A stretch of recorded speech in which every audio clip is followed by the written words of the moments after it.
Welcome to AAAmen.com audio files.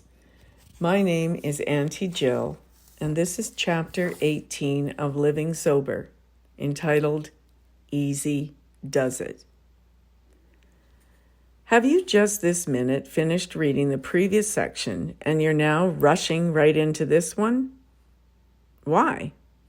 It may be that you need to put into practice the slogan, Easy Does It. As alcoholics, we often tended to gulp drinks faster than other people did, and we were seldom likely to overlook the last few drops in the cocktail glass or the last few slugs in the bottle. Many of us have been amused at our seeming inability, even after many years of sobriety, to walk away from a half-finished cup of coffee or glass of soda. We sometimes find ourselves gulping the last swallow of a non-alcoholic drink, as if. Perhaps most readers already get the point. It is not always easy for us to put down an unfinished page, chapter, or book we're reading. There seems to be almost a compulsion to go to the end, instead of taking only a page or a chapter or two a day and leaving the rest for another session. Not that this tendency is altogether bad. In getting over a destructive obsession such as drinking, it's sensible to replace it with a benign one, such as compulsion to seek more and more knowledge and help for a drinking problem. So you're in the right place on this website. Keep reading. So read on here too, if you like. It's a whole lot healthier than boozing. But when you reach the end of this section, you might want to try something. Put this book aside and review your day. See how many times you could have slowed down a bit or taken things a little easier if you'd thought of it. The slogan, Easy Does It, is one way we AAs remind each other that many of us have tendencies at times to overdo things, to rush heedlessly along, impatient with anything that slows us down. We find it hard to relax and savor life. When one of us is in a dither to get something done or get somewhere in a hurry, a friend may gently remonstrate, "Easy does it, remember?" Then there's often a flash of annoyance at the advisor. And that indicates the advice must have hit home, wouldn't you say? Yes, we know that impatience today is by no means limited to alcoholics. As the rate of change in our civilization accelerates, more and more people feel pressed for time and harried to hurry up and catch up. Catch up? Hurry up? With what?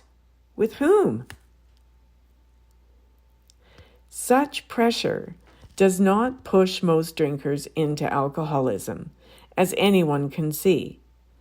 Only a small percentage of drinkers develop our problem. But those of us who did often find we share a need to learn how to relax, how to pace ourselves in a healthy way, how to enjoy small gains, and even the simple pleasures along the way. In short, how to enjoy the journey instead of just fretting until we reach our destination. Oh, it's all about the journey. The horizon stays there. Sometimes it pays to stand still and gaze at it for the refreshment of the long look. Some of us repeatedly find, too, that we've bitten off more than even a hippo could chew. We keep taking on more commitments than any one person could handle. Probably, we could learn a great deal about this from certain recovery cardiac patients.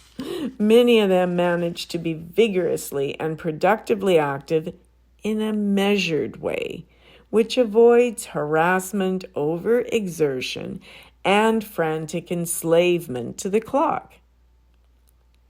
Some of us work our routines to help us keep our goals realistically within the realm of possibility. We may make up a list of things we'd like to get done today, then deliberately discard half or more of it. Another day, another list. But don't procrastinate. Or we intentionally schedule things pretty far in advance, teaching ourselves to neglect them just as deliberately until the time comes. Others have found lists and schedules can become tyrants, driving us to finish every item, no matter how much time and effort it takes. So, then we swear off lists altogether. No longer pushed by their dictatorship, we can learn to move at a more spontaneous, leisurely pace.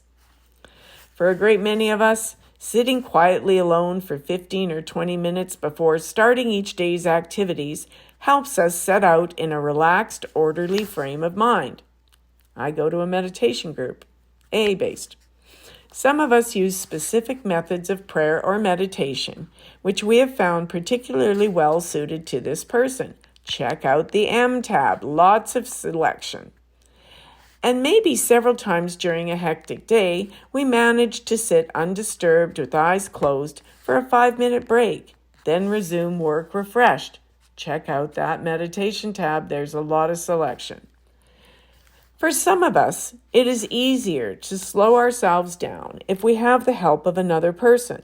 That's why these guided meditations are recorded. They're that useful.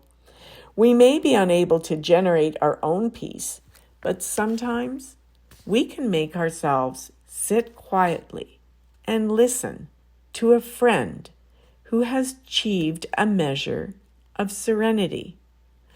Full attention to someone else helps restore our equilibrium and gives us a new perspective on our own lives.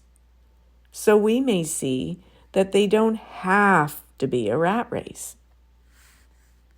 More formal, institutionalized sessions of peace in the company of others, such as religious services, retreats, and the like, are particularly rewarding for certain people. Follow the links. Or we may simply decide to set out earlier in the day than we used to, so we can move with less hurry. With a little thought, we may be able to work out personal timetables that are less jammed, more flexible, and thus less grinding and goading. When we do find ourselves uptight and even frantic, we can ask ourselves occasionally, am I really that indispensable? Or is this hurry really necessary? What a relief to find the honest answer is frequently no. And such devices actually serve, in the long run, not only to help us get over our drinking problem and its old ways, they also enable us to become far more productive because we can serve and channel our energy better. We arrange priorities more sensibly. We learn that many actions, once considered vital, can be eliminated if they are thoughtfully re-examined. How much does it really matter? Is a very good question. Of course, easy does it gives us no license for procrastination, as I said, or being late for appointments. There are things that should not be put off until tomorrow, and tomorrow, and tomorrow, mañana, such as stopping drinking. But there are other things better delayed beyond this 24 hours, to be tackled when we are properly equipped to handle them, not when we're detoxing miserably.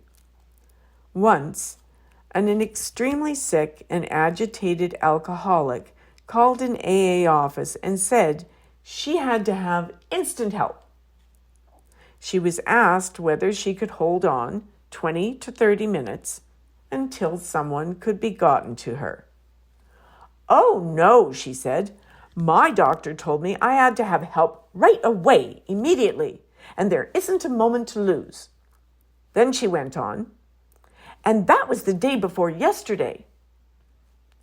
Our heart goes out to anyone in that dire condition.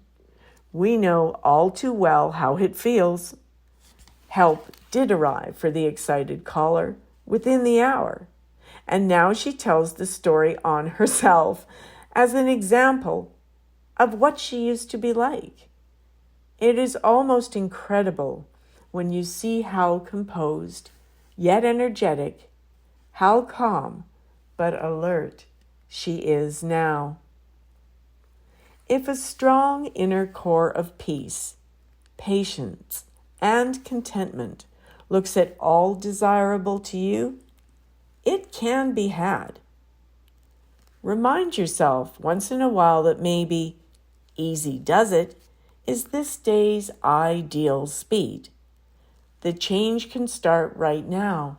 Remember, the change can start right now.